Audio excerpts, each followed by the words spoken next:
The kitchen light hung like a weary lantern, casting long shadows across the linoleum floor that had seen better decades, just like me. I sat there at the scarred oak table, my fingers tracing the faded ink of an old ledger, the kind my father used to balance the farm's fortunes with nothing but pencil and grit. The air carried the faint, comforting tang of chamomile tea gone cold in my cup, and outside, the autumn wind whispered through the oaks, rattling the panes like impatient fingers. It was one of those evenings where the world outside blurred into irrelevance, and all that mattered was the quiet unraveling inside. "Grandma, you're too old for this tech stuff. Just sign here. It'll be easy." Tyler's voice echoed in my mind, smooth as polished glass but sharp underneath, like the edge of a promise that never quite holds. In this grandma story pulled from the threads of a true story I lived through, I learned that savings aren't just numbers etched on a page. They're the roots of a life, deep entangled, that others forget to water until they're desperate for the shade. I am Evelyn Harper, 78 years young if you count the lines of laughter and loss that map my face, widowed these past 10 years since Harold slipped away in his sleep, leaving me with this house and a heart full of echoes. The home stands on the edge of Willow Creek, a modest two-story with peeling white paint and a front porch swing that creaks like an old friend's confession. Inside, it's a museum of what was. Harold's pipe rack gathering dust on the mantel, my herb garden visible through the window where basil and thyme pushed defiantly against the cooling soil. I tend to them daily, clipping leaves with shears that have nicked my thumb more times than I can recall. Each snip a small act of defiance against the years that try to prune me back. My days unfold in a rhythm as steady as the tick of the grandfather clock in the hall, a gift from Harold on our 30th anniversary. Mornings begin with coffee brewed black and strong, the steam curling up like memories rising unbidden. I sip it on the porch, watching the neighborhood stir. Mrs. Hargrove next door, waving from her garden, her roses blooming riotous reds that mock the gray in my hair. Then it's to the kitchen for bread dough, kneaded with the same vigor that once chased toddlers around this very floor. My hands, veined and spotted like autumn leaves, remember the weight of flour sacks hauled from the mill, the pull of plow lines on blistered palms. They don't tremble anymore, not from age, but from the quiet fury that simmers when the world assumes they should. Afternoons drift into letters, real ones, penned on stationery scented with lavender, to cousins scattered like seeds in the wind. No emails for me. Those sterile screens feel like confessions shouted into a void. Evenings bring the ledger, where I tally not just pennies but the legacy of scrimps and saves. The emergency fund from Harold's veteran pension, tucked away for the what-ifs that life loves to hurl. They saw wrinkles, not the map of storms I'd weathered, the dust bowl that choked our Kansas fields in '34, the war that stole neighbors and nearly Harold, the miscarriages that left my arms empty before the children came. Like so many real stories of senior resilience, mine is woven from endurance, from rising when the sun does and whispering prayers when it sets. But endurance has its shadows, and lately, those shadows had lengthened, creeping into the corners of my bank statements like ivy overtaking a neglected fence. It started small, the way erosion does on a riverbank. A drip here, a trickle there, until the whole edge gives way. I didn't notice at first, lost in the comfort of routine, but the quiet has a way of amplifying whispers, and mine began to shout. 6 months back, on a crisp April morning, the world had shrunk to the glow of my laptop screen. Harold's old relic, dusted off for the weekly family Zoom that kept us tethered across miles. Tyler's face filled the frame first, his smile wide and white as a salesman's pitch, hair slicked back in that millennial way that screams ambition over authenticity. 34, my grandson, with a startup in the city that promised fortunes in disruptive tech, whatever that meant. Beside him, Lena, his girlfriend of 2 years, leaned in with her perfect bob and influencer poise, nails tapping the edge of her phone like Morse code for impatience.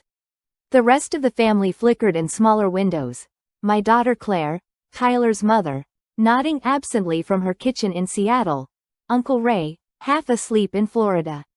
We exchanged the usual pleasantries, the rain in Willow Creek, Claire's new promotion, before Tyler cleared his throat. his eyes lighting with that predatory gleam I'd seen in fox kits raiding the henhouse. "Gran, I've got something for you," he said, his voice pitching up like a salesman unveiling the prize behind curtain 3. The screen glitched for a second, a digital hiccup that made Lena roll her eyes. "You know how you've got that nest egg tucked away? The one from Grandpa's pension? It's just sitting there, gathering dust like one of your recipe books. What if I could help it grow? Double it, even. There's this app, Crypto Safe, they call it. Super secure, blockchain and all that. You just link your accounts, sign a couple of forms, and boom, your money's working for you." I leaned closer to the screen, the keyboard cool under my fingertips, feeling the weight of his words settle like damp earth after a storm. "Trust me, Gran. Double your nest egg overnight." That's what he said next, leaning in so his face ballooned, all earnest eyes and easy charm. The quoted line hung there, "Grandma, you're too old for this tech stuff. Just sign here, it'll be easy." Lena chimed in then, her voice honeyed but edged, like tea sweetened with saccharin. "It's foolproof, Evelyn. We've done it with our investors, millennials like us, but it works for everyone. Before it's too late, you know? Before it's too late." The phrase landed like a stone in my gut, stirring the silt of old hurts. Too old for tech, too old for risks, too old for anything but fading into the wallpaper. I hesitated, my cursor hovering over the link he shared, a blue vein pulsing in the ether. The chat filled with emojis, hearts from Claire, thumbs up from Ray, but I saw the subtext, the undercurrent pulling at my resolve. Tyler's startup was his baby, a glittering tower of apps and algorithms built on borrowed dreams, and lately, the emails had trickled in. Just a small transfer, Gran. To keep things afloat. Small at first, 100 here for server fees, 200 there for marketing pushes.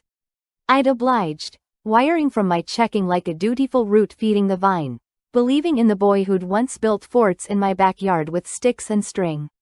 His eyes darted like that fox past the henhouse, quick and hungry, but I pushed the doubt down, signed the digital form with a click that echoed louder than it should.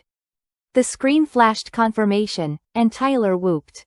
Lena clapping like it was a show she'd directed. "You're a natural, Gran. We'll check in next week, watch it grow." The call ended with virtual hugs, pixels dissolving into black, and I closed the laptop with hands that felt heavier, as if I'd handed over not just signatures but slivers of my soul. That night, sleep came fitfully, the wind outside moaning like a widow's lament, and I dreamed of ledgers burning, numbers twisting into smoke that choked the air. Waking to dawn's gray light, I shook it off, attributing the unease to the changing season, the way leaves turn before they fall. But the whispers persisted, faint at first, in the stack of mail on the sideboard. A bank alert, innocuous on the surface, noting a routine transfer to an unfamiliar account.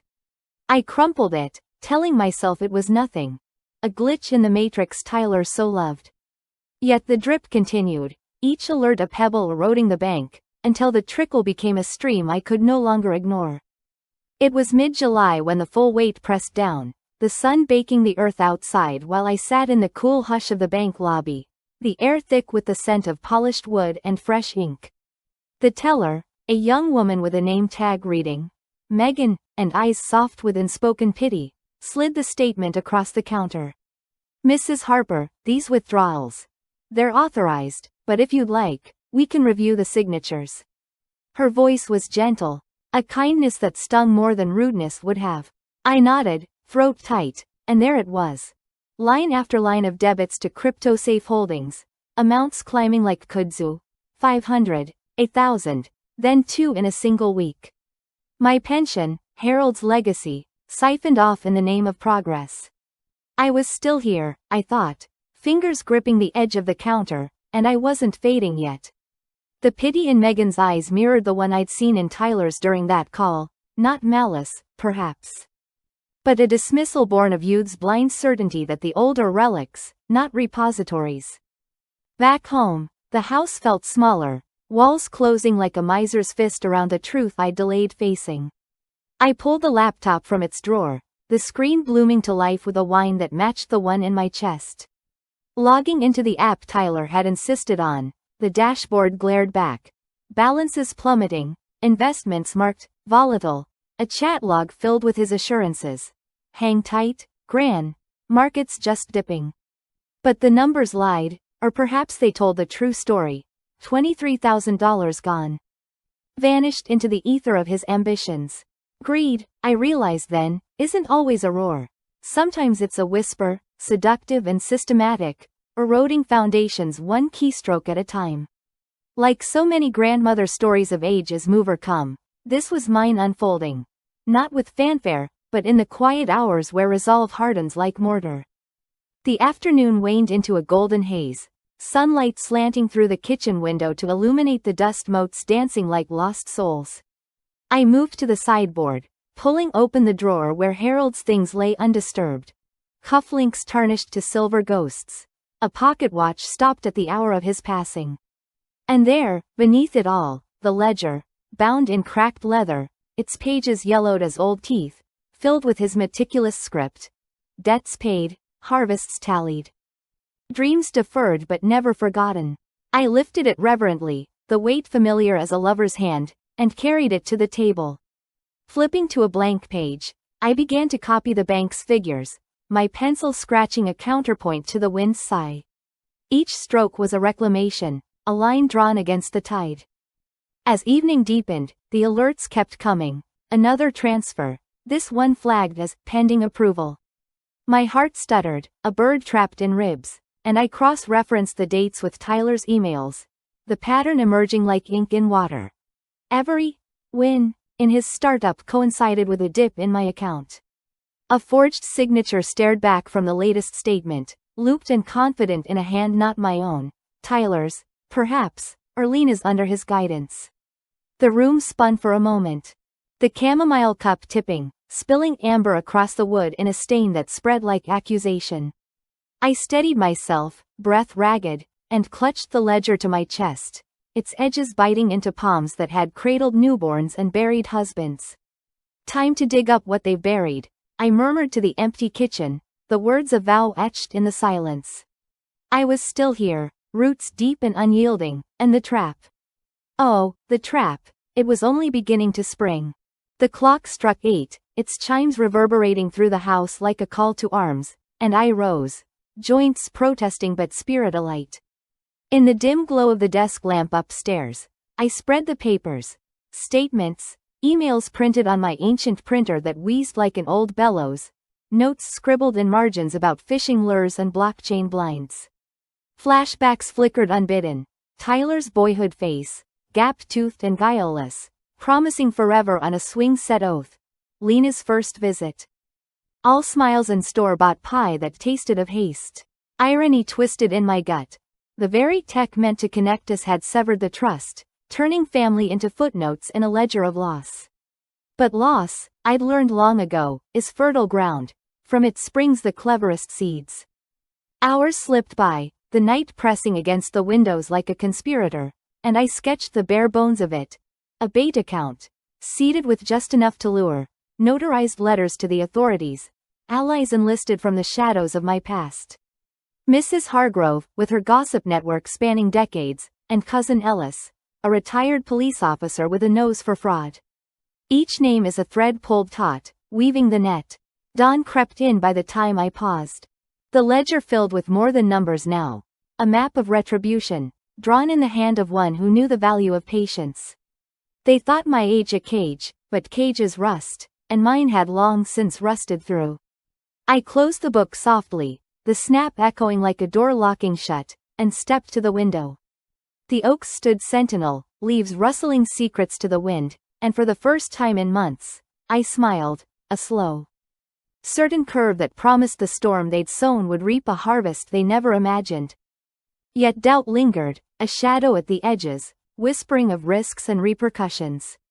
What if Tyler turned it around, his silver tongue painting me the villain in our fractured fairy tale? What if the family fractured further, Claire caught in the crossfire of blood and betrayal? I pushed it down, focusing on the roots, the unshakable core Harold and I had built, brick by stubborn brick. This wasn't vengeance for its own sake, it was justice, the kind that mends what greed rents. As the sun crested, gilding the herb garden in reluctant gold, I brewed fresh tea, the steam rising like resolve renewed. The trap was set, subtle as a snare in soft earth, and all that remained was the wait for the fox to step forward, unwitting, into the jaws of wisdom's embrace. The rain came that night, unannounced and relentless, drumming against the roof like fingers tapping out a warning code I couldn't yet decipher. I sat at the kitchen table long after the sun had surrendered, the ledger open before me like a confessional, its pages absorbing the lamplight in pools of yellow that mimicked the caution signs I'd ignored. The bank statements lay fanned out beside it, each one an accusation in crisp black ink. Transfers dated to Tyler's, milestones, a funding round here, a client pitch there, my savings the silent underwriter to his glittering facade. My eyes burned from the strain, but it was the ache deeper in, a hollowing in the chest where family should anchor, that kept me rooted. Greed, I mused, tracing a finger along a forged loop of signature, is like ivy. It starts as a pretty climber, promising shade and beauty, until it cracks the stone it's meant to adorn. 3 months prior, the ivy had tightened its grip, and the memory pulled me under like a riptide, the present blurring into the haze of that sweltering July afternoon. Tyler had announced his visit via text, a staccato burst of emojis and exclamation points that felt more performance than affection, and I'd cleared the parlor, fluffing the cushions on the floral sofa Harold and I had picked out in 72, its springs sighing under the weight of years. The air hummed with the cicadas' chorus outside, thick and syrupy, as his car crunched up the gravel drive, a sleek electric thing that purred like a cat eyeing cream. He emerged first, all pressed chinos and cologne sharp as ambition, Lena trailing with her tote bag slung like a trophy, sunglasses perched atop her head like a crown.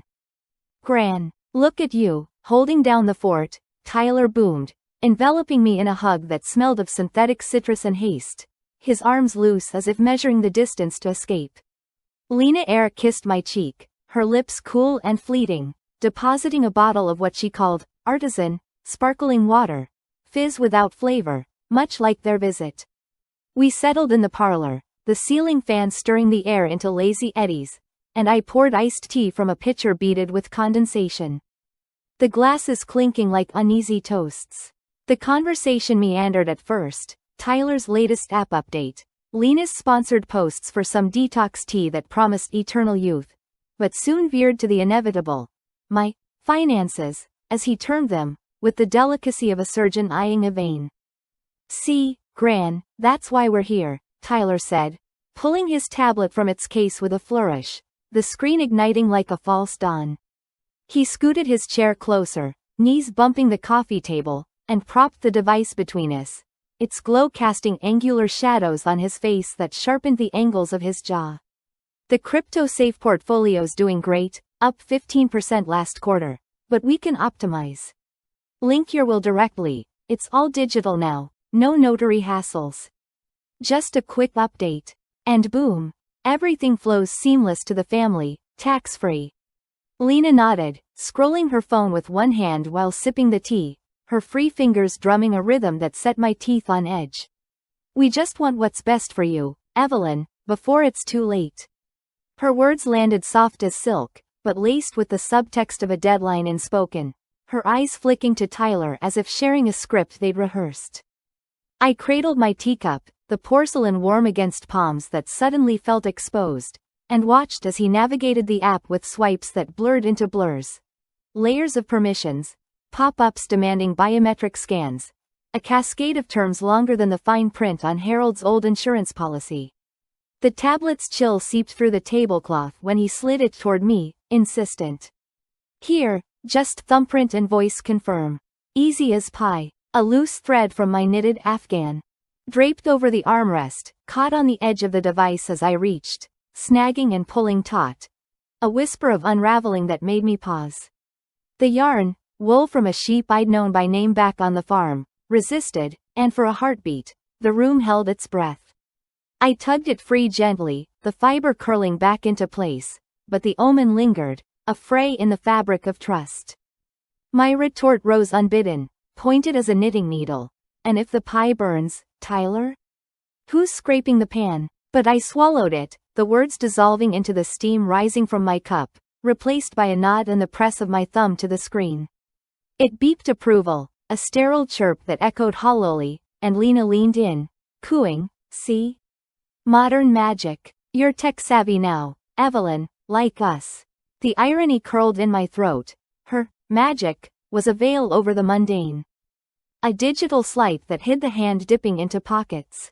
They left an hour later, promises of weekly check-ins, trailing like exhaust, and I sat alone as the cicadas faded to dusk's hush, the Afghan thread dangling like a question mark.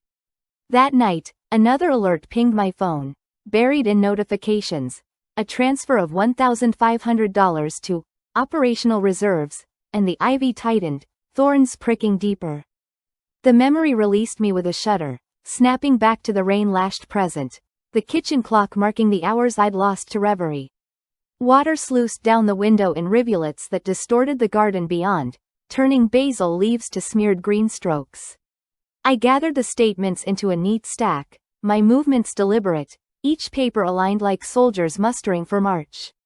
Despair clawed at the edges, a familiar shadow from the years after Harold's passing. When the house echoed too loudly and grief wrapped me like sodden wool.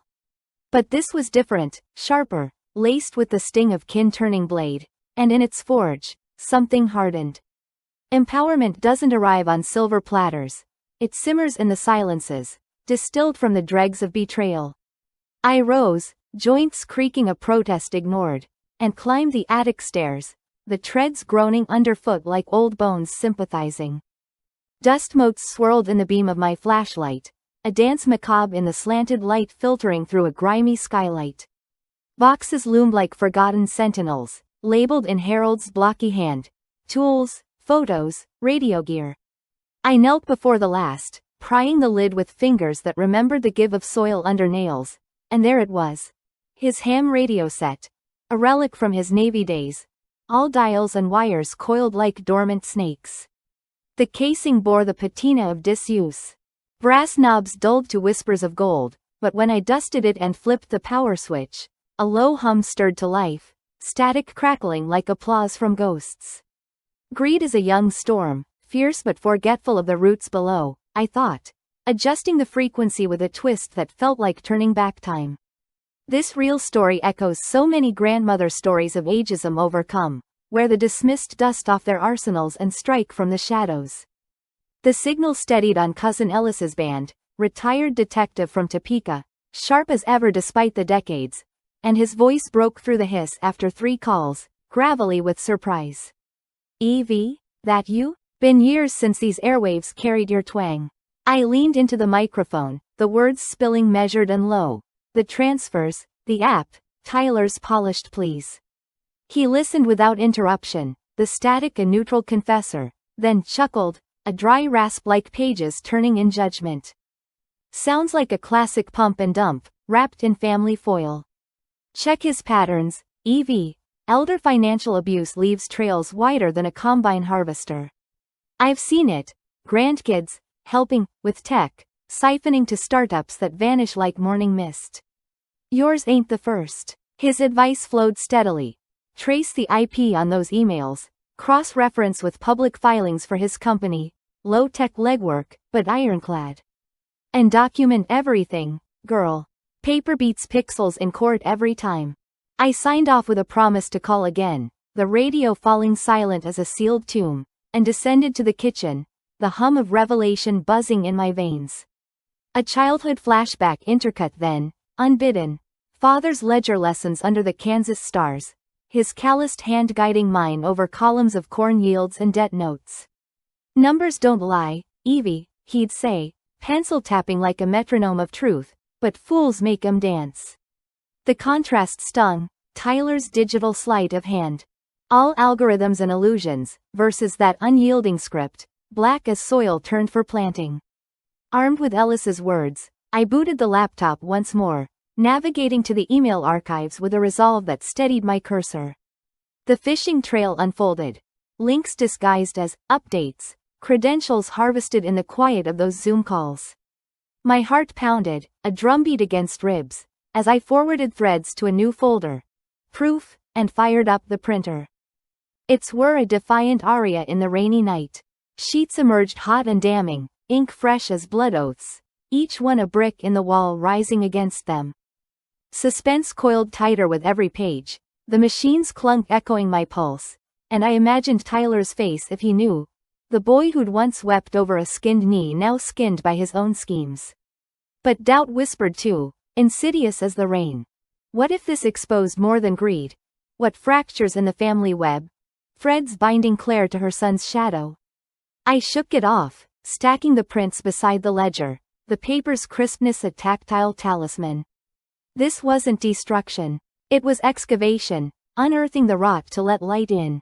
As the storm peaked, thunder rumbled distant threats. I brewed coffee black as resolve, the aroma cutting through the damp like a clarion. The roots were stirring, and the unraveling had only just begun. 2 days later, the invitation went out. Simple, handwritten on creamstock, slipped into Tyler's mailbox by Mrs. Hargrove under the cover of her daily constitutional. Tea and talk this Saturday?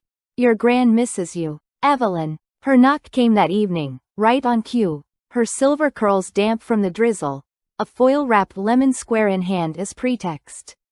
Mrs. Hargrove, widowed like me, 81 with a spine of steel and a gossip vine that spanned the county, settled at the table with a sigh that bespoke shared sorrows. Heard the gravel crunch when he left last time, she said, unwrapping the square with arthritic grace. Eyes like a ferret in a henhouse. My nephew pulled the same, Auntie, just alone for the Bitcoin boom. Took my life savings before I smelled the smoke. Her words were subtle support, a bridge of whispers across the fence line, and I poured her tea, steam curling between us like secrets shared. She recalled the scams in detail. Bounced checks from innovative funds. Elders left penniless while kin jetted to conferences. But you, Evie, you've got that Harper grit. Remember the quilting bee when old man Wilkins tried shortening our fabric? You tallied the yardage till he coughed up double. We laughed then, a brief ripple in the tension. Her eyes twinkling with the mischief of allies forged in fire. I shared the prints, her gaze sharpening over bifocals, nodding at the patterns. Ironclad, girl, and if you need a witness. The offer hung, an unspoken pact sealed in the clink of spoons. Saturday dawned muggy, the air heavy with the promise of clearing, and I set the parlor to rights.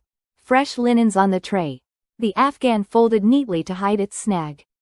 Tyler arrived late, tires spitting gravel, his knock perfunctory as a bill collector's. Gran, you rang? He quipped, breezing in with Lena absent. A work thing, he claimed, though his phone buzzed incessantly in his pocket.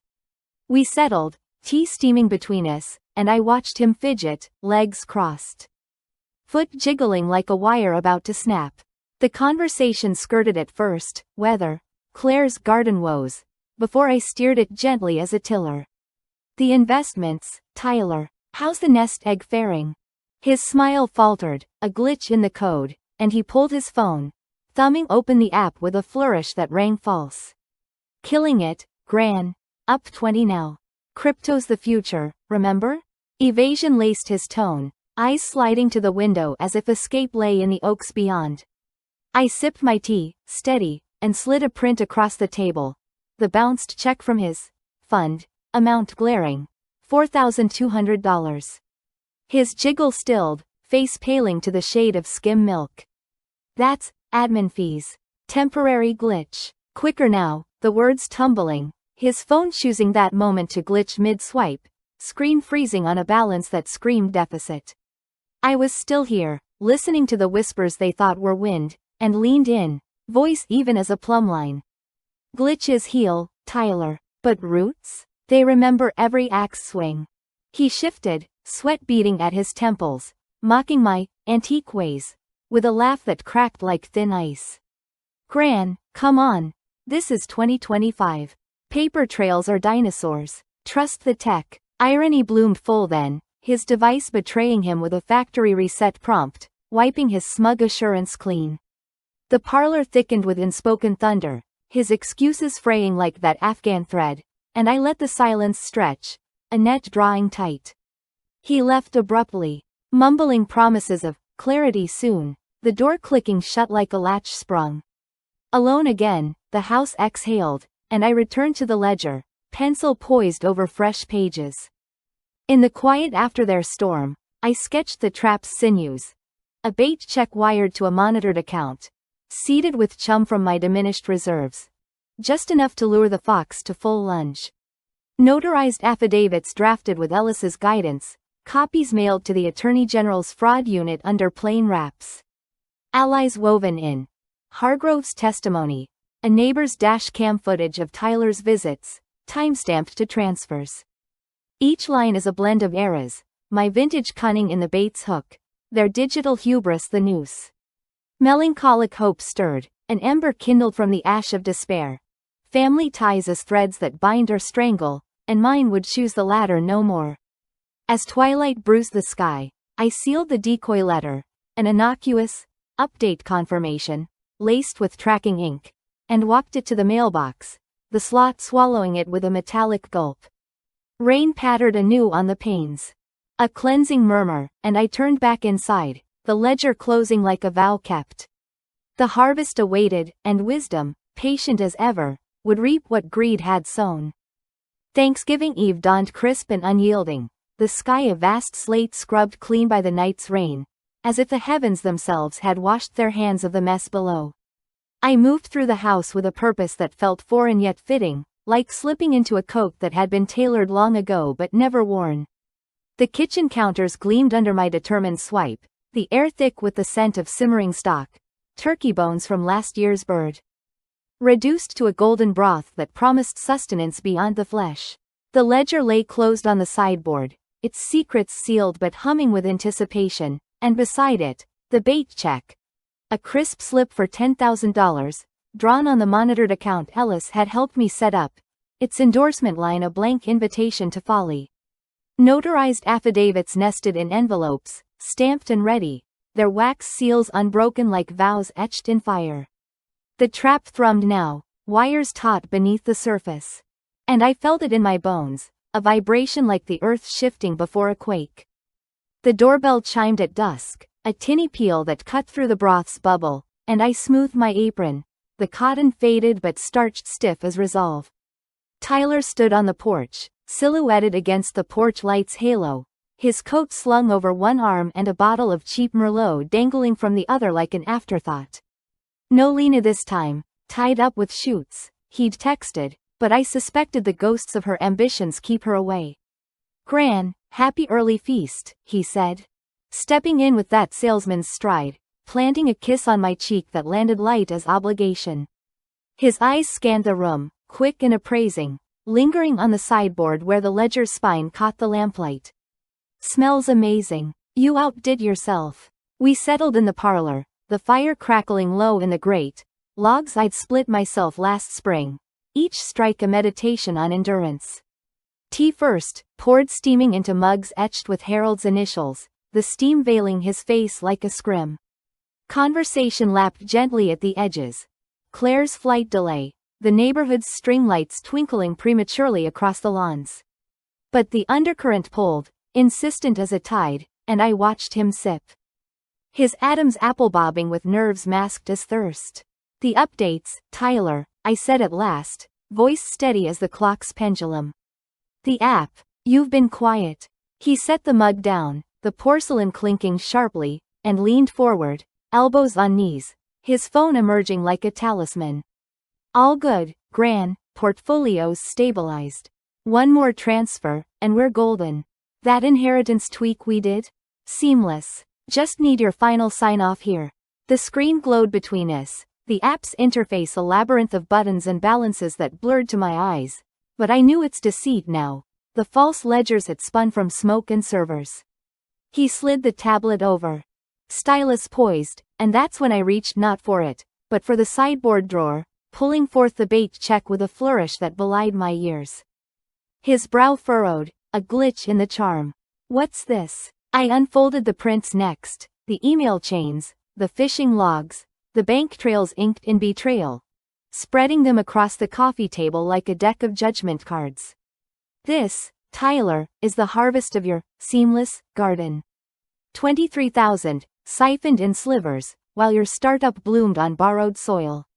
Suspense crested then, the room thickening as his eyes darted from page to page, color draining to the pallor of exposure. You thought my age was my cage, Tyler? Watch the door swing wide. The words escaped me unbidden, pointed as the stylus he clutched, and his hand trembled, the device slipping to the rug with a muffled thud. A quick-cut flashback pierced the moment. My late-night vigil over the ledger, just days prior, the attic lamp casting long shadows as my hands, steady as roots in soil, charted the bait's path. Pencil strokes mapping transfers to a decoy fund, Alice's voice crackling over the radio. Make it tempting, Evie. Enough to bite, not to bolt.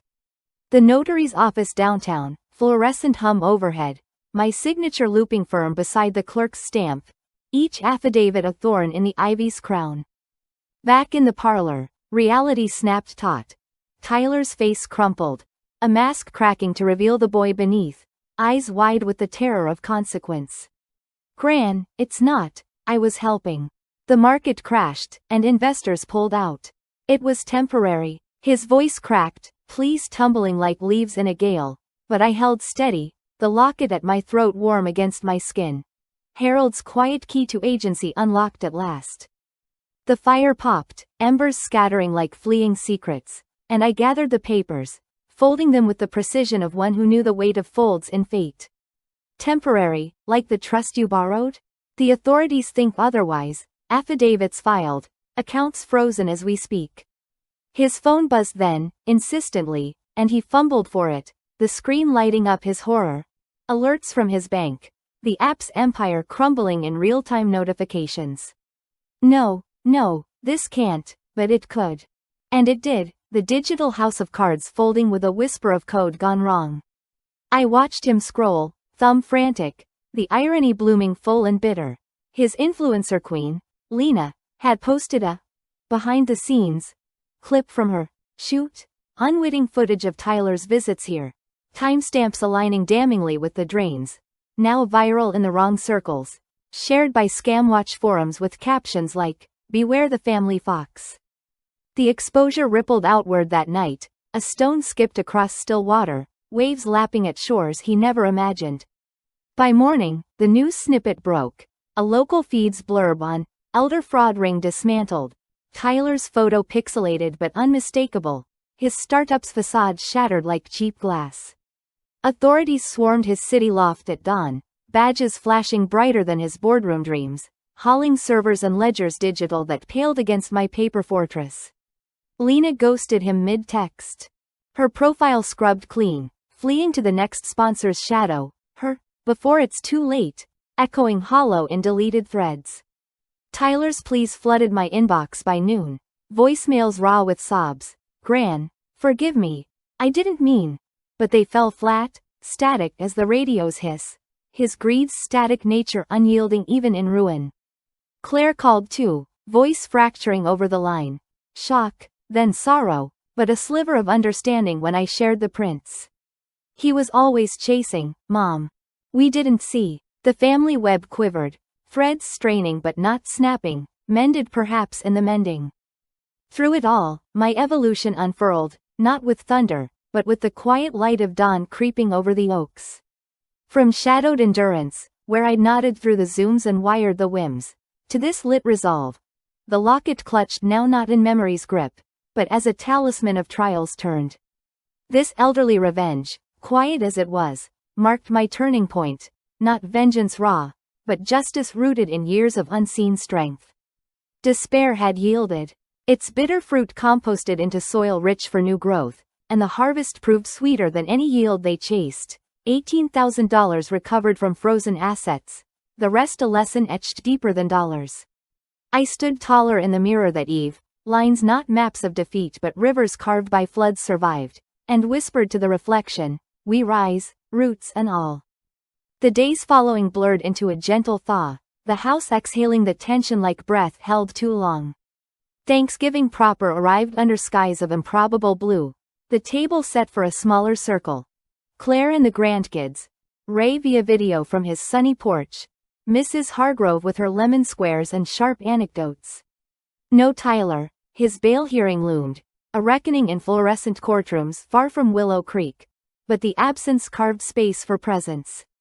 Laughter bubbling freer over the turkey's carve. I passed the ledger around, not for tallies now, but tales.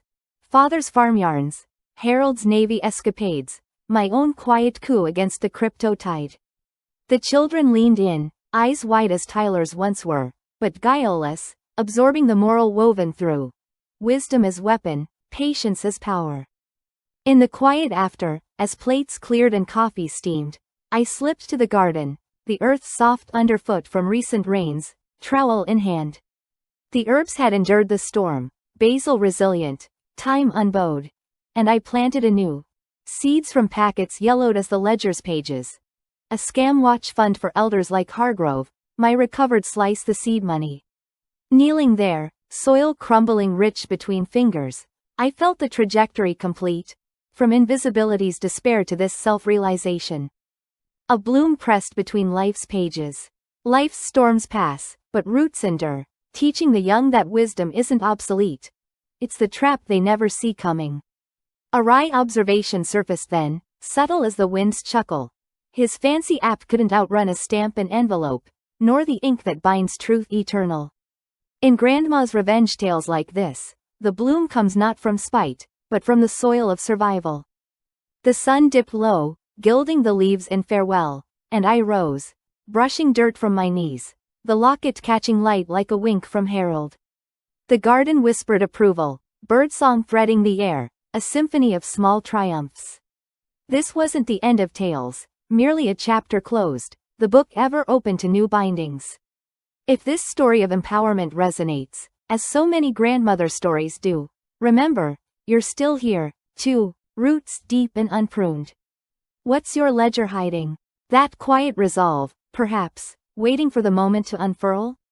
Share in the comments below, your real stories of ageism overcome, your wise grandma moments of family triumphs and comeback stories. Did Evelyn's trap stir something in you? Let's weave our threads together, one whisper at a time. Thanks for joining this emotional journey, friends. You've been the fire to my hearth, the wind to my oaks. Until next week, when another grandma story rises from the roots, stay resilient, stay rooted. Because you don't mess with grandma, and neither does time.